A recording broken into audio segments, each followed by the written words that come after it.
Welcome back to Startup Health Now, where we celebrate the entrepreneurs and the innovators who are transforming health.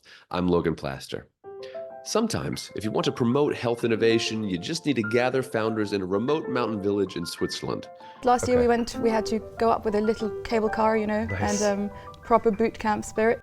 That's the philosophy at Diabetes Center Berne, or DCB, a Swiss nonprofit that runs a global innovation challenge about the latest and greatest in diabetes tech. Frankly, I am here for it. In our increasingly virtual business world, the value of in-person gatherings and deep community building cannot be underestimated. That's one of the reasons I was excited to sit down with today's guest, Greta Ehlers from DCB. In our conversation, Ehlers, who herself has type 1 diabetes, explains how their global competition works and some of the top trends she's seeing, like using AI to help someone with diabetes manage their day-to-day health. And I know it's become a bit of a buzzword, but it does make quite a difference, Another important trend she's noticed, the innovation keeps coming. After their first year with 70 applications, they thought maybe the well had run dry, but the applications have only increased. This year, they fielded applications from 100 innovative diabetes companies. Let's get into the conversation, which was held at the American Diabetes Association annual meeting. My guest right now is Greta Ehlers from Diabetes Center Berne, DCB. Great to see you, Greta. Great to meet you, great to see you. Thanks for having me. Yeah, we have had multiple companies in the T1D moonshot who have come through DCB. I've heard amazing things, but now that you're here, I can get more details.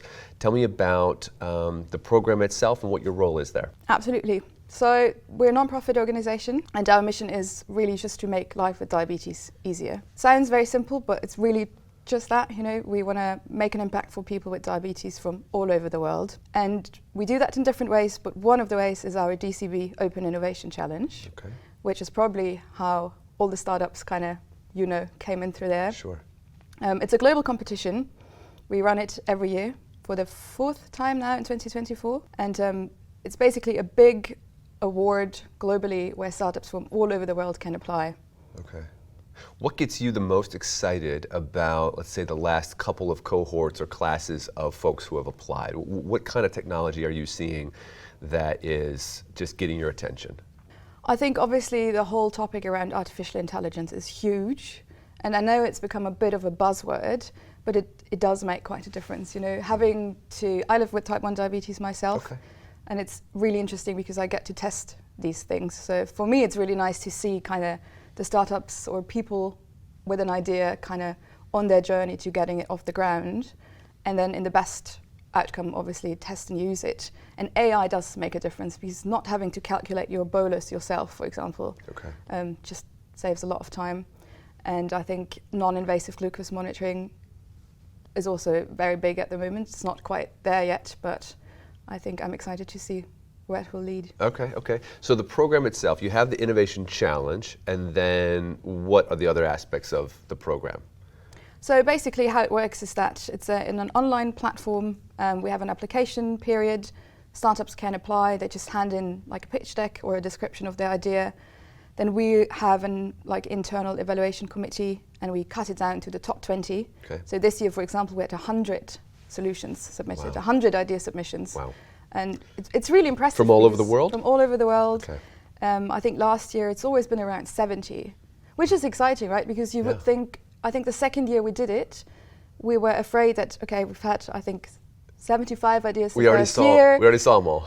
And it's like, what if we only get 15 submissions? Yeah. But actually the fact that we get around 60, 70, 100 now every year, that says quite a lot also about the unmet need.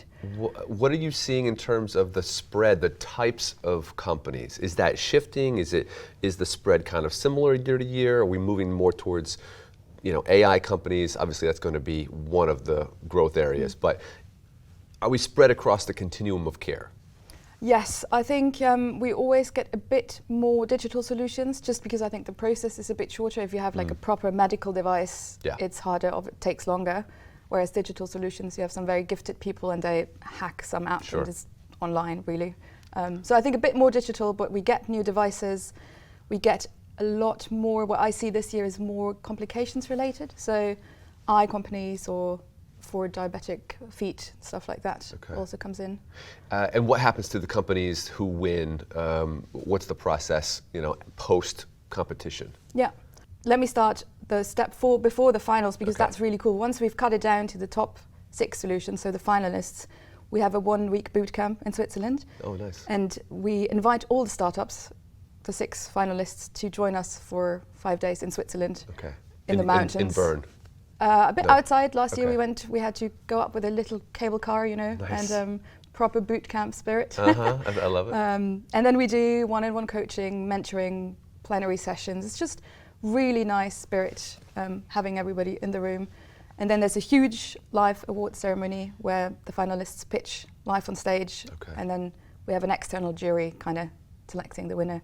And then they get funding and in-kind support. So it's shifted a bit over the years, but I'm fascinated by the fact that you do that boot camp in Switzerland. It's not easy to get to necessarily. People coming from all over the world, they have to work to get there. And once they do, they have this very special, highly personal experience. I get the sense from people who I've met who've gone through DCB that is sort of like a real life-changing moment. They make some real bonds, they build community there. And it's just, I find it interesting in this increasingly virtual world that these sorts of events end up being the linchpin for a lot of people. I think that's what makes a difference. As you say, a lot of it is virtual just because we're operating globally and we can't fly everybody in for every step of the journey.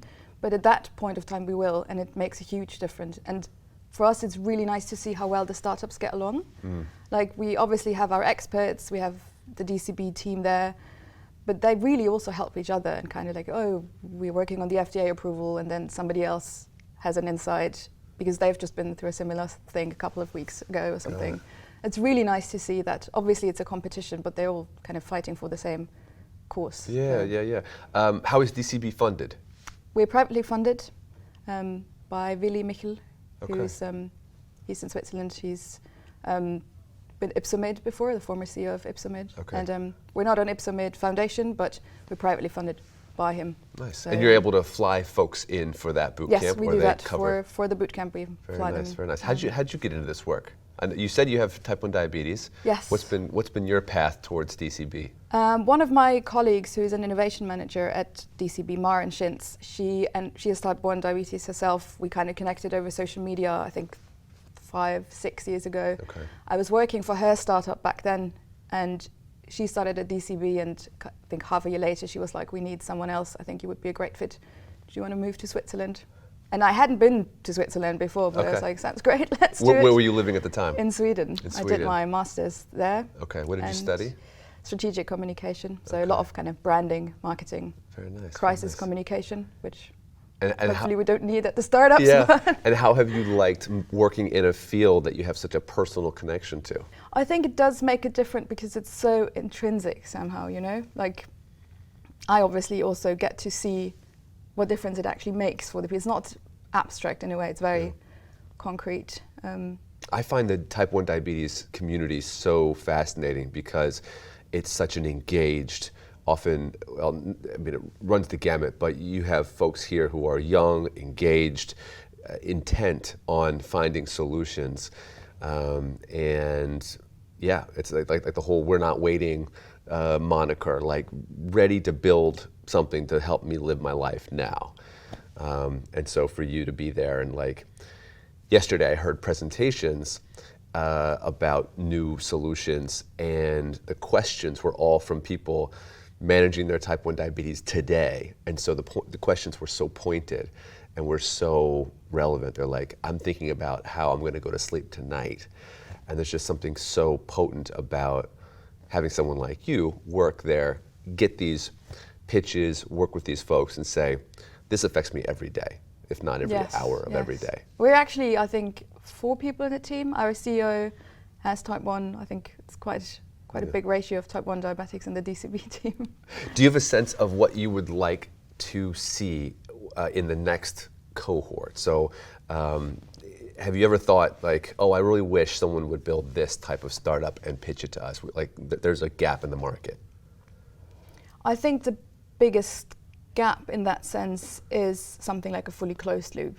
I always say managing type 1 diabetes just takes a lot of time. I mean, there's these very concrete things like you change your infusion set every 3 days, but I think the amount of times a day you think about it, you know, like, oh, how much does this coffee have, like the amount of carbs?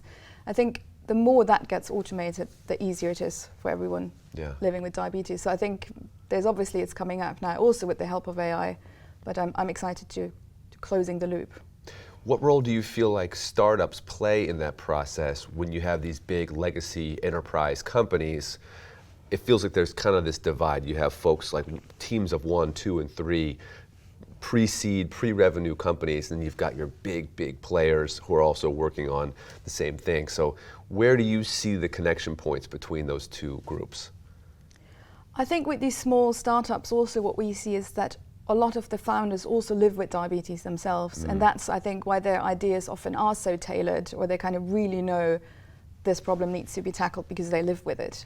So, and then maybe we need some of the big players to kind of take it to the next level. But I think the innovation coming from these small startups is just insane. Yeah, it's fresher, it's more immediate. But I guess my question is, how do we, and I'm thinking about this because we have our type 1 diabetes moonshot, which is how we kind of intersected with some of the DCB alumni, and they have great ideas. And then the question is, okay, how do we connect the dots to the Dexcoms of the world, or whoever is actually in market with the devices, and say, we need to get this great app, we need to get this great algorithm into market. I don't know, what kind of work does DCB do to kind of try to connect those dots from startup to industry?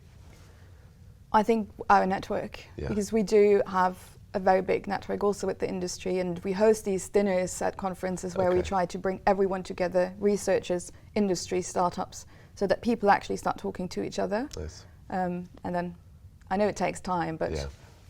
And what is so there's the boot camp, there's the finalist, and then is there sort of like a post, is there like an alumni life cycle? Yeah, I think for us it's really important that the support doesn't end with the end of the challenge. And we're still in touch from finalists from the first year. Which was when? 2021. Okay. It's the third year. So this is relatively new. I didn't know when it started. So the DCB was founded in 2017, but then it took some time obviously to set everything up, and then 2021 was when we did the first challenge. Okay, very nice. And we're still in touch with them, and obviously all these conferences are always great to see them, and we always tell our startups, you can always reach out and we can connect you to someone. We do follow-up grants, and it doesn't end with the challenge. And it's really nice to see also, you know, we're here now and then we see some people we've been in touch with 3 years ago and see what's happened in the meantime. Very nice. What are you most excited about for the next 12 months? I'm really excited for the boot camp, and seeing we have the big pitch day now coming up where we select the finalists for this year's challenge. And when is that? I think 25th of July. Okay, so it's a summertime thing. Yes, and it's just so exciting, and then kind of coming together in that boot camp, and it's such a good kind of spirit there. Yeah. And we have a bit of a different setup for our award ceremony in October. That's awesome. And it's nice to see. I love it, kind of having everyone in the room and brainstorming together, kind of developing ideas. Well, I couldn't be more of a fan of bringing folks together in real life. There's so much that you can do virtually, but the fact that you're doing that boot camp together, you know, the relationships that are forming, the potential collaborations that can come out of that, I think are exponential compared to just an entirely virtual community. Which can be very powerful and very strong, and we've seen it through, you know, collaborative sessions on workshops and things. But bringing people together, like here at the ADA at the boot camp, is huge. So Greta, thank you for giving me the rundown about the DCB. I have noticed that the alumni that have come to us through the program have a certain mindset and a certain excitement, and I'm sure that comes from the ethos that you all have set up. So appreciate the work that you're doing. Thank you. Wish you the best. Thanks. Thanks for listening to Startup Health Now. We'll be back again with another episode next week.